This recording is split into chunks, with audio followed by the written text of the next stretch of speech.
বিজেপির প্রাক্তন বিধায়ক শঙ্কর রায় কোথা থেকে কোটি কোটি টাকা পাচ্ছেন? বিস্ফোরক ত্রিপুরা প্রদেশ কংগ্রেস সভাপতি আশিস কুমার সাহা এবং বিরোধী দলনেতা জিতেন্দ্র চৌধুরী। ত্রিপুরা দক্ষিণ জেলার সাব্রুমের বিজেপির প্রাক্তন বিধায়ক শঙ্কর রায়ের বিরুদ্ধে বিস্ফোরক অভিযোগ করে কংগ্রেস সভাপতি আশিস কুমার সাহা এবং বিরোধী দলনেতা জিতেন্দ্র চৌধুরী বললেন, ডাবল ইঞ্জিনের সরকারের সুশাসনের রাজত্বে ত্রিপুরার মুখ্যমন্ত্রী ডাক্তার মানিক সাহা প্রতিনিয়ত বলে থাকেন দুর্নীতির বিরুদ্ধে জিরো টলারেন্স কথা। সাব্রুমে 2018 সালে বিজেপি সরকার ত্রিপুরায় ক্ষমতায় আসার পর বিধায়ক হয়েছিলেন শঙ্কর রায়। তিনি আবার দক্ষিণ জেলার বিজেপি দলের জেলা সভাপতিও ছিলেন। বর্তমানে তিনি সরকারিভাবে দেউলিয়া হয়েও কোথায় থেকে পেল কোটি কোটি টাকা পাচ্ছেন? এখন কোথায় মুখ্যমন্ত্রী ডাক্তার মানিক সাহা, কংগ্রেস দলের সভাপতি আশিস কুমার সাহা এবং বিরোধী দলনেতা জিতেন্দ্র চৌধুরী আরও বিস্ফোরক অভিযোগ করে বললেন,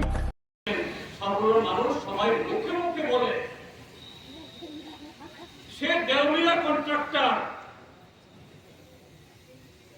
এখন শুধু সাব্রুমের 12-13টা জায়গা কিনেছেন তা না, এখন আগরতলাতে গিয়ে রেস্টুরেন্ট খুলছে। মানুষ বলছে আগরতলা কেন, দিল্লিতে ফ্ল্যাট কিনে জামাইকে উপহার দিচ্ছে, কলকাতা শহরেও নাকি এরকম কিনছে। এরকম সংবিধান বহির্ভূত এদের নির্বাচিত হতে হয় না। অনির্বাচিত শুধু একটা তকমা, মন্ডলের নেতা, দেবতুল্য কারিয়াকর্তা। এই দেবতুল্য কারিয়াকর্তা হলে পরে গাড়িতে বিজেপি দলের একটা পতাকা লাগিয়ে এটা লাইসেন্স। এই পতাকা থাকলে পরে থানা বাবু সেই গাড়িতে গাঁজা নিয়ে যাক আর ইয়াবা, ফেন্সিডিল হোক বা ব্রাউন সুগার বা সেই গাড়িগুলোর নেতৃত্বে ওই কাঁটাতার বেড়া, তারপরে চিনির বস্তা যাক, গরু যাক, যাই যাক, কারণ দেশে এমন সরকার, ওই দিল্লি থেকে আগরতলা সর্বত্র নির্দেশিকা দেওয়া আছে। এই কারিয়াকর্তা দেবতুল্য এদের কোন পাওয়া যাবে না। যে জনপ্রতিনিধি একসময় যিনি নির্বাচিত হয়ে এই সাব্রুম সহ দক্ষিণ জেলার সভাপতির দায়িত্ব পালন করেন, সমগ্র সাব্রুম মহকুমায় কান পাতলে শোনা যায় ওনার দুর্নীতি, ওনার সরকারি ক্ষমতার অপব্যবহার, অর্থনৈতিকভাবে যিনি বলা চলে এক কথায় যে যার দেউলিয়া থেকে মানে উনি ব্যাংকরাফ্ট হয়েছিলেন, দেউলিয়া থেকে শুরু করে উনি আজকে কোটিপতি সেজেছেন।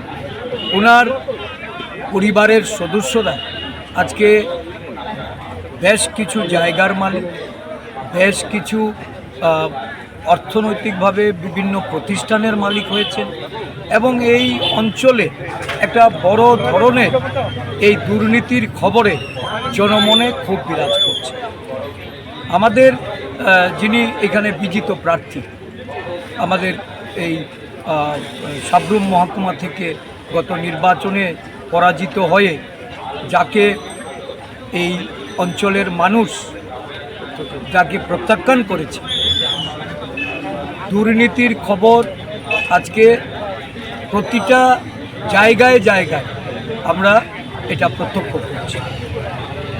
রাজ্যের মুখ্যমন্ত্রী বারংবার বলছেন যে সুশাসনের কথা, দুর্নীতির বিরুদ্ধে জিরো টলারেন্সের কথা।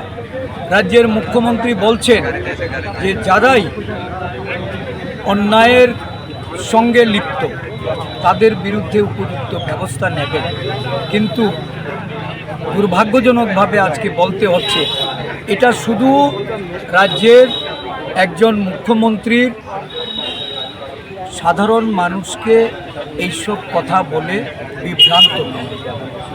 এখন অবধি এত বড় দুর্নীতির ঘটনা ঘটার পরেও একটি ঘটনারও তদন্ত হয়নি, একটি ঘটনাতেও কোনো পদক্ষেপ নেওয়া হয়নি, বা এই যে সরকারি অর্থ নয়ছয় হচ্ছে তার কোনো ব্যবস্থা প্রশাসনের তরফ থেকে আমরা লক্ষ্য করি। তাই সাব্রুম মহকুমা জুড়ে আজকে কংগ্রেস দলের গণ আন্দোলনের আমরা সংগঠিত করে চলেছি। বুধবার এই আদিবাসীদের উচ্ছেদের যে ষড়যন্ত্র হয়েছে, সেই ষড়যন্ত্রের বিরুদ্ধে আমরা রুখে দাঁড়ানোর জন্য সাব্রুম মহকুমাবাসী আমরা সেখানে আওয়াজ তুলেছি ঐক্যবদ্ধ হওয়ার জন্য এবং এই রাজ্যের স্থিতাবস্থা বজায় রাখার জন্য। মানুষের উন্নয়নের অর্থ যারা লুটে নিচ্ছে তাদেরকে চিহ্নিত করে তাদেরকে সামাজিকভাবে তাদের বিরুদ্ধাচরণ করে প্রতিবাদী হওয়ার জন্য আজকের এই পথসভার মাধ্যমে আমরা এই বিষয়গুলি তুলে ধরে সাব্রুমবাসীকে আমরা আগামী দিনে একটা বিকল্প দল রূপে জাতীয় কংগ্রেসের পতাকা তলে সামিল হওয়ার জন্য আমাদের দলের পক্ষ থেকে আমরা আবেদন করছি। লক্ষ্য করছেন সারা রাজ্য জুড়েই মানুষ বিভিন্ন দল ত্যাগ করে কংগ্রেস দলে আসছে। আজকেও এই পথসভার মধ্যে 4 পরিবারের আমাদের প্রায় 21 জন ভোটার তারা যোগদান করেছে। কংগ্রেস দল ধীরে ধীরে সারা রাজ্য জুড়ে যে কর্মসূচির মাধ্যমে আমাদের সাংগঠনিক যে ব্যক্তি, এই ব্যক্তি আগামী দিন এখানে ব্যাপকভাবে পরিবর্তনের পক্ষে সাধারণ মানুষকে সামিল করবে।